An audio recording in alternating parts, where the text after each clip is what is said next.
नमस्कार दोस्तों, good morning सभी को। हेलो दोस्तों, नमस्कार।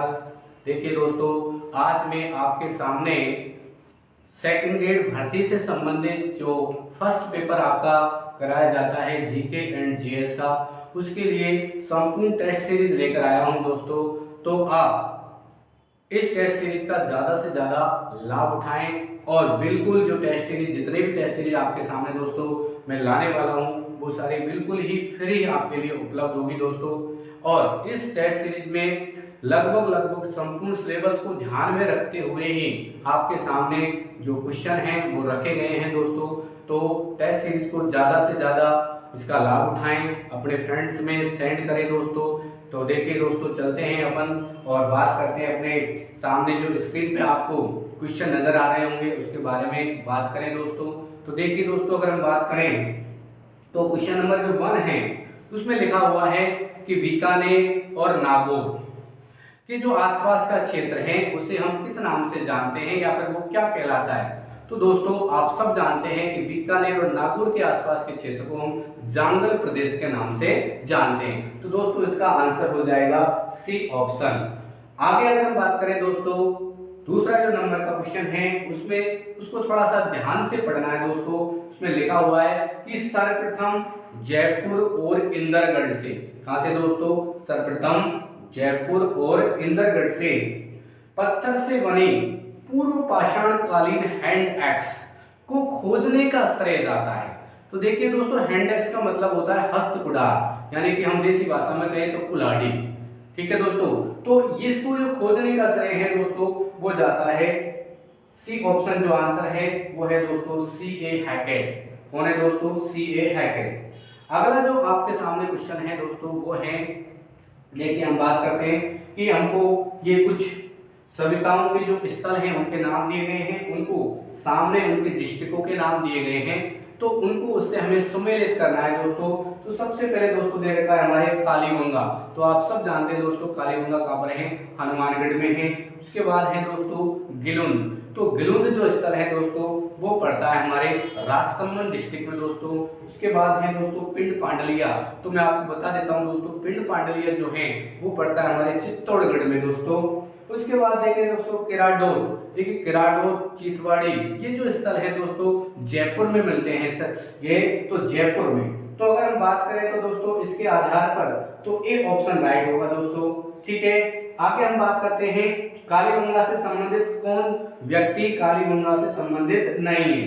तो इनमें देखिए दोस्तों, एक है ऑप्शन बी के थापर और अगला ऑप्शन है बीबी लाल, अगला ऑप्शन है जेपी जोशी और लास्ट का जो ऑप्शन है दोस्तों डी ऑप्शन एसडी सांकलिया। तो दोस्तों आपको पता है बीबी लाल, बी के थापर, अमलानंद घोष और ये जेपी जोशी, ये सारे कहीं ना कहीं किसी न किसी प्रकार से कालीबंगा सभ्यता से संबंधित है। मगर दोस्तों एसडी जो सांकलिया हैं इसका कालीबंगा सभ्यता से कोई संबंध नहीं है दोस्तों। आगे हम बात करें दोस्तों, अगला क्वेश्चन है दोस्तों नंबर 5, जिसमें लिखा हुआ है कि भाई ऐसा कौन सा चौहान शासक था या चौहान शासक कौन सा था जिसने पार्श्वनाथ मंदिर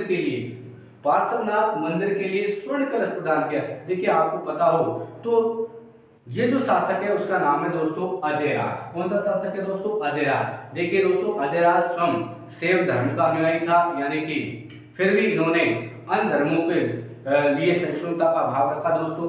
तो देखिए इसने स्वर्ण कलश किसको भेंट किया है, पार्श्वनाथ मंदिर को, तो वो चौहान शासक है दोस्तों अजयराज। आगे हम बात करें दोस्तों, अगला क्वेश्चन है सोमदेव किस चौहान शासक को वीरों में ही नहीं बल्कि विद्वानों में भी अग्रणी मानता है।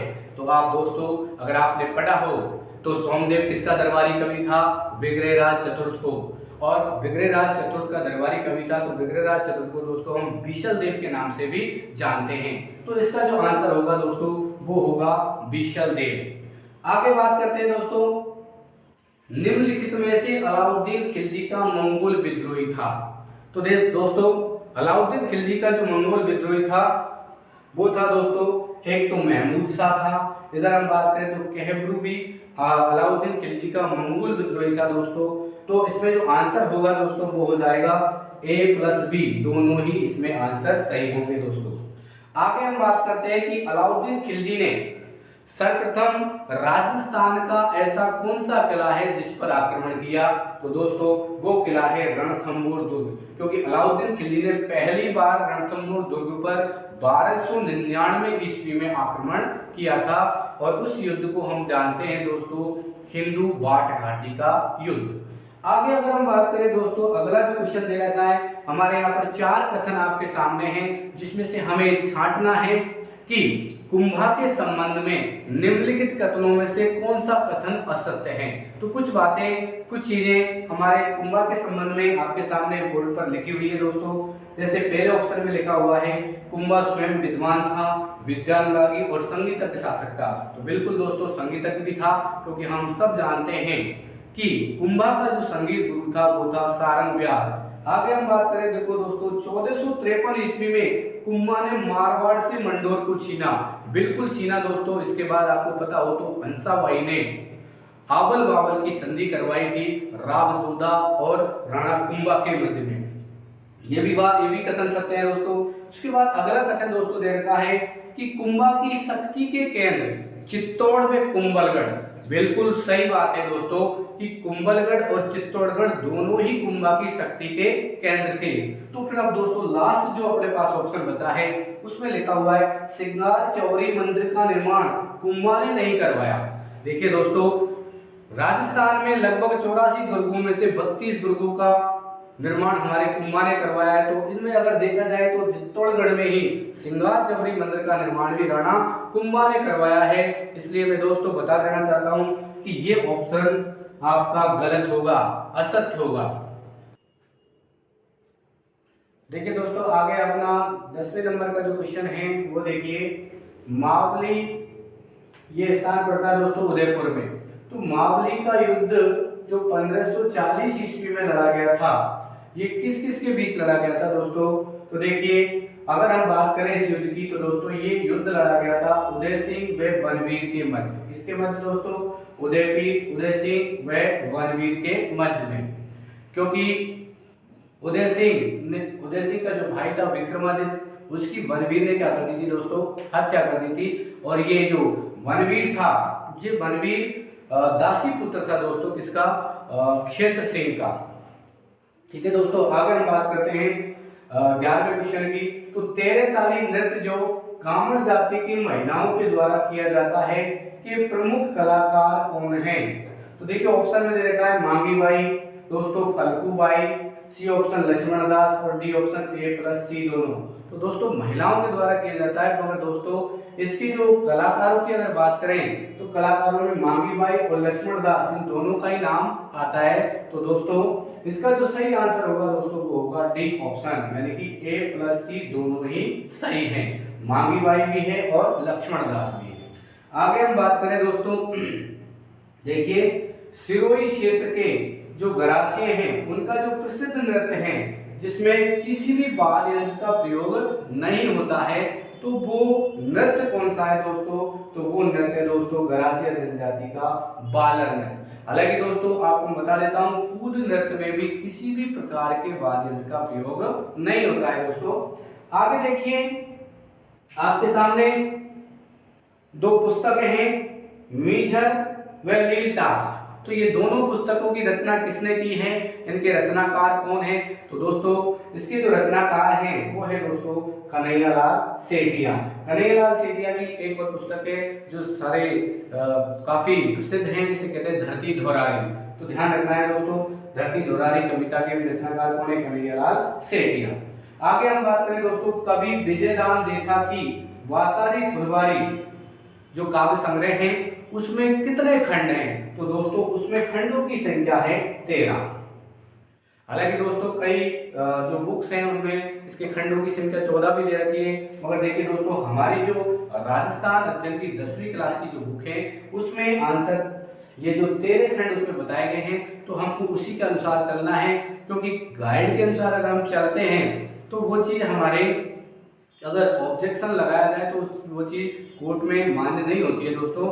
तो देखिए दोस्तों अगर आप आगे बात करते हैं क्वेश्चन नंबर 15, तो देखिए डिग्गी कल्याण जी का मंदिर कहां पर स्थित है? तो दोस्तों डिग्गी कल्याण जी का जो मंदिर है दोस्तों वो है मालपुरा टोंक में। कहां पर है दोस्तों?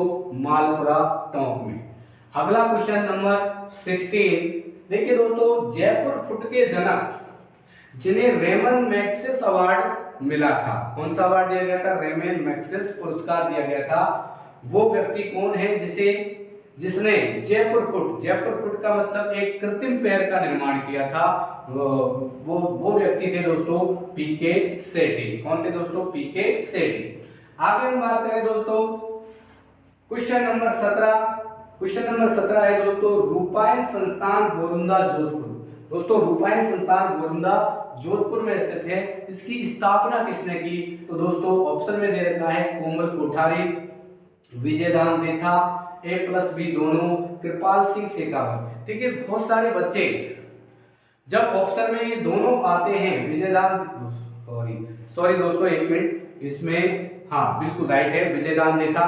और देखिए दोस्तों कोमल कोठारी, ये दोनों ही व्यक्ति का संबंध किससे है? रूपायन संस्थान बोरुंदा जोधपुर से, क्योंकि कोमल कोठारी मुख्य संस्थापक है और जबकि विजयदान देता इसके सहायक संस्थापक या सह संस्थापकों में शामिल है। इसलिए अगर इसका आंसर अगर हम करते हैं तो वो आंसर होता है दोस्तों A+B दोनों ही सही है। अगर ऑप्शन में ये नहीं आता तो दोस्तों क्या होता आंसर? कोमल कोठारी। तो ये ध्यान रखना है हमें कि विजयदान देता है वो भी क्या है? बोरुंदा जो संस्थान है, रूपायन संस्थान, उसके सह संस्थापक माने जाते हैं। आगे अगर हम बात करें दोस्तों, देखिए इसमें कुछ नाम दे रखे हैं और वो क्वेश्चन है कि भाई देखिए नानकराम, सीताराम, मूलराज, सवाईराम, ये कुछ व्यक्तियों के नाम हैं। इसमें दे रखा है आगे कि प्रमुख चित्रकार किस चित्र शैली से संबंधित है, यानी कि जो नाम आपको दिख रहे हैं इसके संबंध में पूछा गया है कि कौन सी चित्र शैली से संबंधित है। तो देखिए ये चित्र शैली है दोस्तों किशनगढ़ चित्र शैली से संबंधित है। दोस्तों किससे है? किशनगढ़ चित्र शैली से। आगे हम बात करें दोस्तों तो अगला जो क्वेश्चन है हमारे सामने वो क्वेश्चन है गोगा जी का समाधि स्थल कहलाता है शीर्षमेड़ी, धुरमेड़ी, A+B दोनों, चबूतरा। तो देखिए दोस्तों इसका सही आंसर होगा धुरमेड़ी। दोस्तों देखिए अगर शीर्षमेड़ी की बात करें तो ये ददरेवा चूरू में है और धुरमेड़ी की बात करें तो हनुमानगढ़ में। आगे हम बात करते हैं दोस्तों दादूपंथी निम्न में से किस स्थान को अत्यंत पवित्र मानते हैं? तो दोस्तों बहराना पहाड़ी है आमेर में और बहराना पहाड़ी पर एक स्थित स्थान है जिसे कहा जाता है दादू खोल। तो इसको दादूपंथी सर्वाधिक पवित्र स्थल मानते हैं दोस्तों। देखिए दोस्तों अगला जो क्वेश्चन है हमारे सामने वो है 21 नंबर का, निष्कलंकी संप्रदाय की स्थापना किसने की है? तो देखिए दोस्तों ऑप्शन में हमें दे रखा है संत हरिदास, संत माओ जी, संत रामचरण जी। ठीक है दोस्तों, ये ऑप्शन थोड़ा सा मिस्टेक हो गया दोस्तों, रामचरण जी दोबारा नाम हो गया। फिर भी देखिए मैं आपको बता देता हूं दोस्तों, इसमें जो आंसर होगा दोस्तों संत माओ जी। क्या होगा दोस्तों? संत माओ जी। अगला क्वेश्चन हम देखते हैं दोस्तों, निम्नलिखित में से असुमेलित है, यानी कि हमको इनमें से छापना है कि कौन सा सुमेलित नहीं है। तो देखिए लठमार होली दोस्तों श्री महावीर जी करौली में खेली जाती है, बिल्कुल सही है दोस्तों। उसके बाद अगर हम बात करें दोस्तों पत्थरमार होली तो दोस्तों बाड़मेर, ये भी बिल्कुल सही है दोस्तों।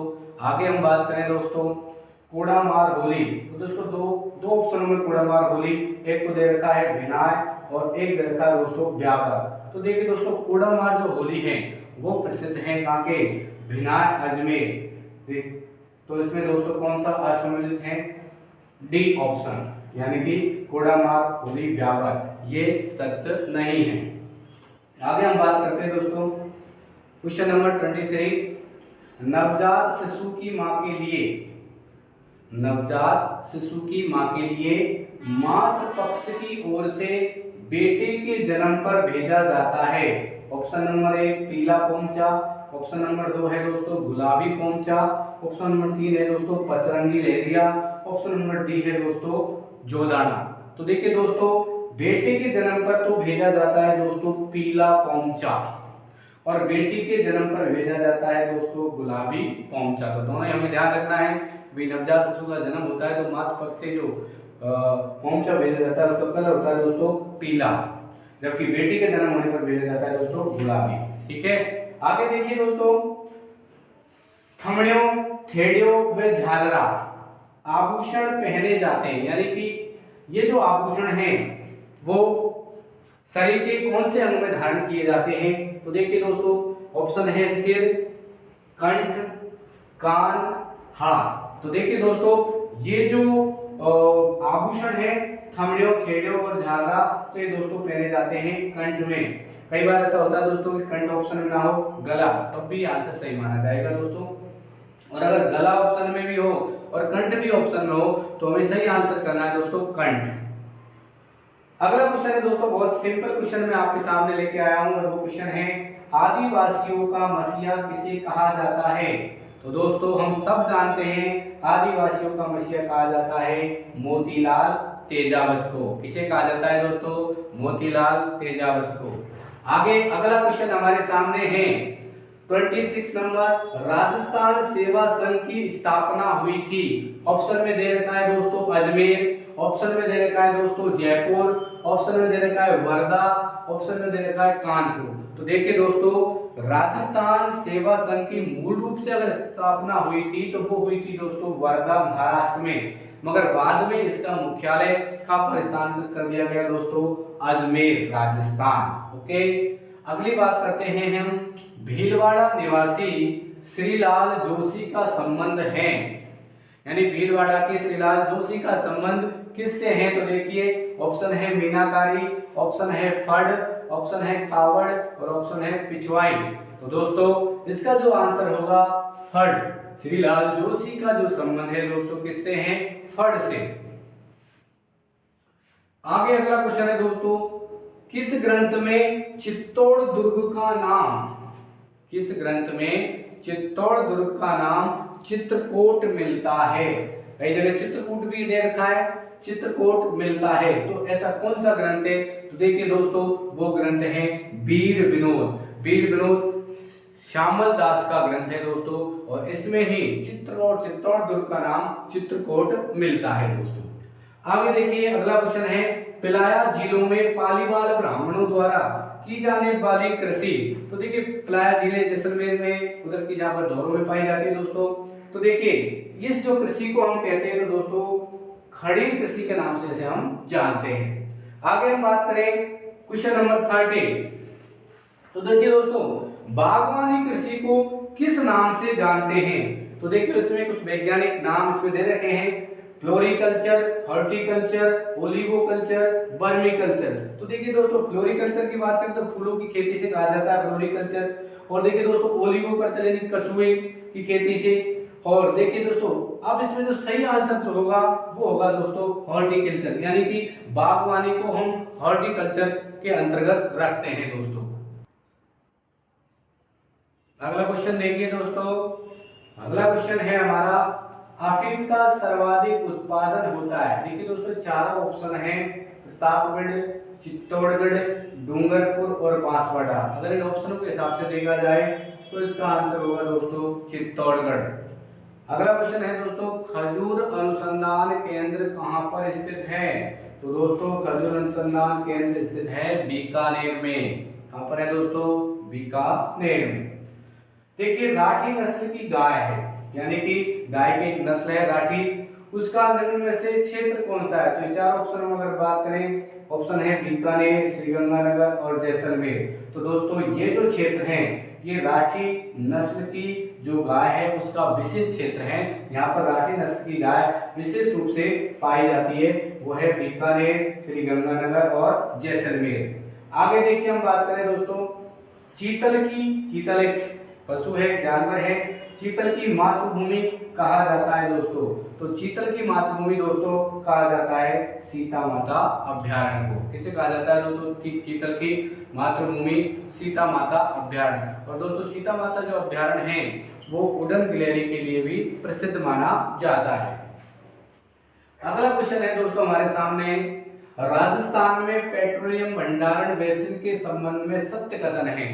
तो देखिए दोस्तों इसमें एक दे रखा है जैसलमेर बेसिन, दूसरा दे रखा है बाड़मेर सांचौर बेसिन, तीसरा दे रखा है विंध्यन बेसिन और चौथा दे रखा है बीकानेर नागौर बेसिन। तो दोस्तों मैं आपको ये बता देना चाहता हूं कि जो हमारे पेट्रोलियम भंडारण के जो क्षेत्र हैं और उन क्षेत्रों को हमने 4 बेसिनों में मुख्य रूप से विभाजित किया हुआ है। तो राजस्थान में अगर देखा जाए तो पेट्रोलियम भंडारण के जो क्षेत्र है वो 4 बेसिनों में विभाजित है। तो इसका जो आंसर होगा दोस्तों ऑप्शन नंबर डी, यानी कि सभी सही है। ये चारों ही पेट्रोलियम भंडारण के बेसिन क्षेत्र हैं दोस्तों। आगे हम बात करें दोस्तों राजस्थान स्टेट माइंस और मिनरल्स लिमिटेड की स्थापना कब की गई थी? तो दोस्तों इसकी जो स्थापना की गई थी 1974 में। अगला 37 नंबर क्वेश्चन है दोस्तों, निम्नलिखित में से मीठे पानी की झील नहीं है। तो देखिए दोस्तों सिलिसेट झील अलवर में है, ये मीठे पानी की है, इसे राजस्थान का नंदन कानन भी कहा जाता है दोस्तों। नक्की झील दोस्तों ये है सिरोही में, तो ये भी मीठे पानी की। कायलाना झील दोस्तों ये जोधपुर में है, तो दोस्तों ये भी है मीठे पानी की। नावा झील दोस्तों ये खारे पानी की झील है जो नागौर में स्थित है। आगे हम बात करें दोस्तों लंबाई के अनुसार नदियों का अवरोही क्रम, यानी कि राजस्थान में बहने वाली जो नदियां हैं उनका लंबाई के आधार पर अवरोही क्रम का मतलब होता है यानी कि सर्वप्रथम सबसे बड़ी, सबसे ज्यादा लंबी नदी, फिर उससे छोटी, फिर उससे छोटी और फिर उससे छोटी, यानी कि ज्यादा से कम की तरफ देखना है हमें। चंबल, माही, बनास, लूनी, चंबल, बनास, माही, लूनी। तो दोस्तों इसका जो आंसर होगा वो होगा ऑप्शन बी, चंबल नदी सर्वाधिक लंबी नदी है राजस्थान में बहने वाली। उसके बाद नंबर आता है माही नदी का 576 किलोमीटर है इसका जो, और उसके बाद आती है दोस्तों बनास नदी और उसके बाद आती है दोस्तों लूनी नदी। तो यानी अवरोही क्रम में अगर देखा जाए तो सबसे लंबी नदी चंबल, उसके बाद माही, उसके बाद बनास, उसके बाद लूनी। तो ये ऑप्शन हो गया दोस्तों यानी कि बी ऑप्शन। आगे हम बात करते हैं दोस्तों अगला क्वेश्चन जो दे रखा है वो है निम्न में से कोपेन, यानी कि एक भूगोलवेत्ता थे कोपेन जिन्होंने जलवायु का वर्गीकरण किया है, तो उसके कोपेन के जलवायु वर्गीकरण में शामिल नहीं है। तो देखिए दोस्तों इसने AW प्रकार की जलवायु बताई है, CWG बताई है, BWSW भी बताई है दोस्तों, मगर BMSW ये नहीं बताई है दोस्तों। तो इसका आंसर होगा डी। हाँ तो दोस्तों अब अगला क्वेश्चन देखते हैं अपन। राजस्थान की जनसंख्या में सर्वाधिक दशकीय वृद्धि वाले जिले निम्न में से कौन से हैं? तो ऑप्शन में दे रखा है हमारे सामने है बाड़मेर, जैसलमेर है, बी ऑप्शन है बांसवाड़ा और जयपुर, सी ऑप्शन है दोस्तों गंगानगर, झुंझुनू, और डी ऑप्शन है दोस्तों पाली और बूंदी। तो दोस्तों इसमें जो सही आंसर होगा दोस्तों देखिए वो होगा बाड़मेर और जैसलमेर, यानी कि जनसंख्या में 10 की वृद्धि वाले जो जिले हैं सर्वाधिक वो है बाड़मेर और जैसलमेर। देखिए आगे हम बात करते हैं दोस्तों राज्यपाल के संबंध में निम्न कथनों पर विचार कीजिए। देखिए इसमें अगर हम बात करें तो पहला कथन दे रखा है दोस्तों राज्य कार्यपालिका की संपूर्ण शक्ति राज्यपाल में निहित है। दोस्तों ये कथन बिल्कुल सत्य है, अनुच्छेद 154 इस बात का 54 में इस बात का उल्लेख है बिल्कुल दोस्तों। अगला जो कथन है दोस्तों देखिए राज्यपाल की नियुक्ति राष्ट्रपति करता है दोस्तों, बिल्कुल ये भी बात सत्य है दोस्तों। अनुच्छेद 155 के तहत राज्यपाल की नियुक्ति राष्ट्रपति द्वारा की जाती है। आगे हम बात करें दोस्तों राज्यपाल अनुच्छेद 85 के तहत विधानसभा को भंग नहीं कर सकता, ये भी बात सत्य है दोस्तों। देखिए आपको पता हो तो राज्यपाल मुख्यमंत्री की सिफारिश पर विधानसभा को भंग तो कर सकता है, मगर उसका उल्लेख है दोस्तों अनुच्छेद 174 में, मगर यहाँ पर क्या लिखा हुआ है, क्या लिखा हुआ है दोस्तों अनुच्छेद 85। तो इसका मतलब अनुच्छेद 85 के तहत नहीं कर सकता। तो हमने क्या लिखा है राज्यपाल अनुच्छेद 85 के तहत विधानसभा को भंग नहीं कर सकता। तो दोस्तों ये भी कथन सत्य है। उसके बाद अगर हम बात करें दोस्तों राज्यों में विश्वविद्यालयों का कुलाधिपति राज्यपाल होता है, बिल्कुल दोस्तों ये भी कथन सत्य है। तो अगर हम इसका आंसर करेंगे तो वो आंसर होगा दोस्तों डी, सभी सत्य। आगे देखिए दोस्तों अगला क्वेश्चन देखते हैं 41 नंबर का। इसमें दे रखा है दोस्तों प्रांतों में द्वैध शासन का समापन और प्रांतीय स्वायत्तता के सिद्धांत को स्वीकार किया जाना किसकी देन है? तो देखिए दोस्तों, ऑप्शन है 1919 का अधिनियम, ऑप्शन है 1935 का अधिनियम, ऑप्शन 1947 का स्वतंत्रता अधिनियम और 1858 का चार्टर एक्ट। तो दोस्तों इसका जो सही आंसर होगा वो होगा 1935 का भारत शासन अधिनियम।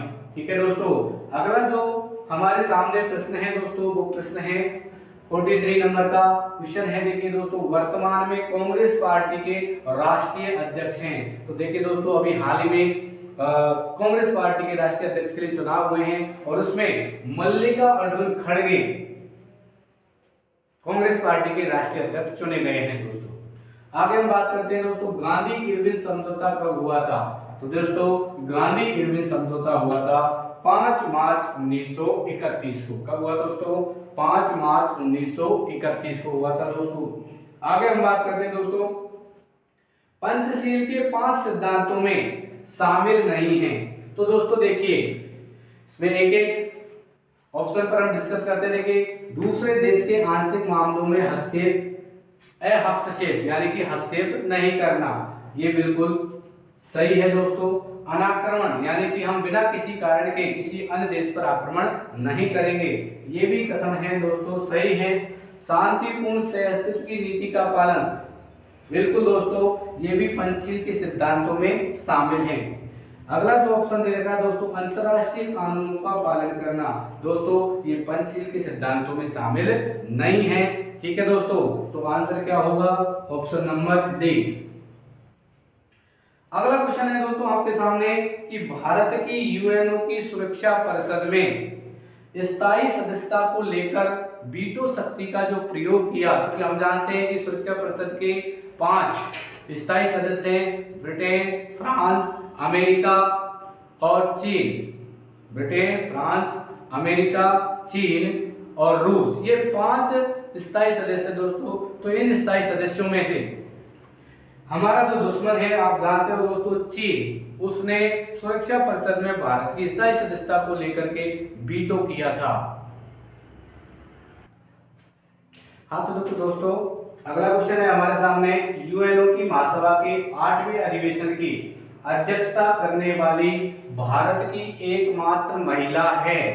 तो वो है दोस्तों हमारे श्रीमती विजय लक्ष्मी पंडित, यानी कि जो यूएनओ की महासभा है उसका जो 8वां अधिवेशन है उसकी अध्यक्षता हमारी श्रीमती विजय लक्ष्मी पंडित के द्वारा की गई थी दोस्तों।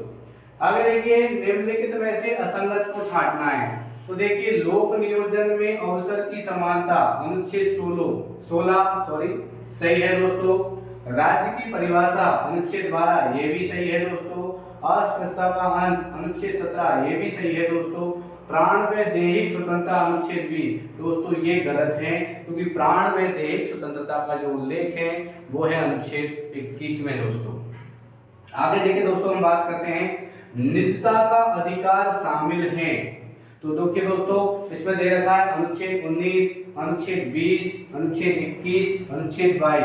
तो देखिए दोस्तों, मैं आपको बता देता हूं, अनुच्छेद 21 यानी कि प्राण व दैहिक स्वतंत्रता यानी जीवन जीने का जो अधिकार है उसके अंतर्गत ही हमारे निजता के अधिकार को शामिल किया गया है दोस्तों। तो इसका आंसर होगा दोस्तों अनुच्छेद 21। अगले अपन बात करते हैं क्वेश्चन नंबर 15, किस संविधान संशोधन के तहत जोड़ा गया कि संविधान संशोधन पर सहमति देने के लिए राष्ट्रपति बाध्य है। यानी कि क्वेश्चन ये है दोस्तों कि ऐसा कौन सा संविधान संशोधन के तहत जोड़ा गया था कि संविधान संशोधन जो विधेयक है उस पर पहली बार में ही राष्ट्रपति सहमति देने के लिए बाध्य हैं। तो देखिए दोस्तों, इसका जो सही आंसर है वो होगा एक ऑप्शन, यानी कि 24वां संविधान संशोधन 1971। ठीक है दोस्तों, तो अब हमने अपने 50 क्वेश्चन इस टेस्ट सीरीज के कर लिए, मगर दोस्तों ये जो अपनी जो वीडियो है हमारे लिए हो सकता है कि लंबी हो जाए, इस वजह से हम अगले वीडियो में अगले जो 50 क्वेश्चन हैं उनको लेकर आएंगे दोस्तों। वीडियो को ज़्यादा शेयर करना, लाइक करना और सब्सक्राइब करना मत भूलना दोस्तों। थैंक यू, जय हिंद।